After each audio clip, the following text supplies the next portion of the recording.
It takes 2 hours to get there. അവിടെ എത്തുന്നതിന് 2 മണിക്കൂർ എടുക്കാറുണ്ട്. It takes 45 minutes to get ready. Ready ആവുന്നതിന് 45 minutes എടുക്കാറുണ്ട്. It takes 1 hour to cook. പാചകം ചെയ്യുന്നതിന് 1 മണിക്കൂർ എടുക്കാറുണ്ട്. ഇപ്പോൾ മനസ്സിലായോ ഇറ്റ് ടേക്സ് എന്നതിൻ്റെ ഉപയോഗം? നമ്മൾ ഒരു കാര്യം ചെയ്യുന്നതിന് ഇത്ര സമയം എടുക്കാറുണ്ട് എന്ന് പറയുന്നതിനാണ് ഇത് ഉപയോഗിക്കുന്നത്. ഉപയോഗിക്കേണ്ട സ്ട്രക്ചർ ഇറ്റ് ടേക്സ്, അത് കഴിഞ്ഞിട്ട് സമയം ടൈം, പിന്നെ to plus base form of the verb. കൂടുതൽ എക്സാമ്പിൾസ് നമുക്ക് നോക്കാം. It takes 30 minutes to walk to school.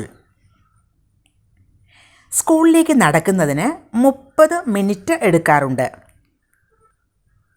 It takes 1 hour for me to get ready. Ready ആവുന്നതിന് എനിക്ക് 1 മണിക്കൂർ എടുക്കാറുണ്ട്.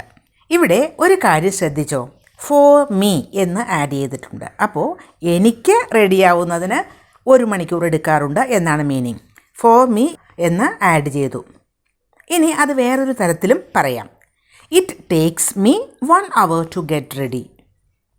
രണ്ടിൻ്റെയും മീനിങ് ഒന്ന് തന്നെയാണ്. എനിക്ക് റെഡിയാവുന്നതിന് 1 മണിക്കൂർ എടുക്കാറുണ്ട് എന്ന്. ഇനി വേറൊരു എക്സാമ്പിൾ.